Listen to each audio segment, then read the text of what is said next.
3 souris en papier.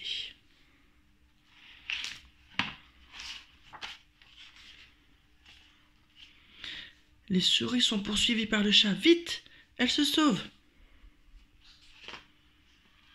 et trouvent une bonne cachette. Le temps passe, le chat ne se montre pas, alors les souris sortent. Regardez notre cachette, dit la première souris. Ce sont des formes découpées dans du papier. On peut fabriquer des choses avec des formes. Elle prend un carré et elle pose un triangle dessus. Voici une petite maison, dit-elle.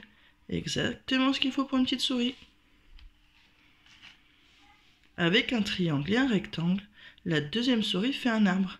Avec un rond, la troisième souris fait le soleil. Il reste 4 triangles. Ils ne se ressemblent pas.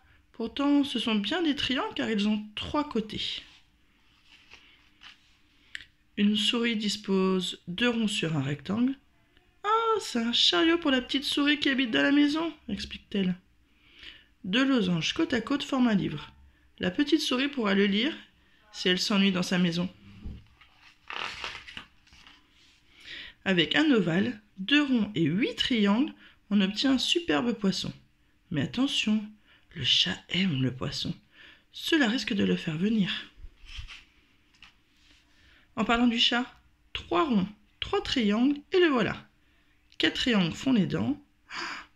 Comme il est ressemblant, pour un peu, il miaulerait. Miaou. Mais voilà que le chat arrive, le vrai cette fois. Les 3 souris s'enfuient. Et elle se cache jusqu'à ce qu'il soit parti. Pauvre petite souris. Si seulement elle n'était pas si petite, elle pourrait se défendre. Mais avec les formes, tout devient possible. Les 3 souris futées se mettent à l'ouvrage. Elles construisent 3 souris en papier. Qui font peur au chat. Bouh! Le chat prend la poudre d'escampette. Quel froussard! Quand il est parti, les 3 souris retournent à leur jeu. Et pour la petite souris qui habite dans la petite maison, elles imaginent un succulent dîner. Bon appétit, petite souris! Et voilà! Donc c'était 3 souris en papier.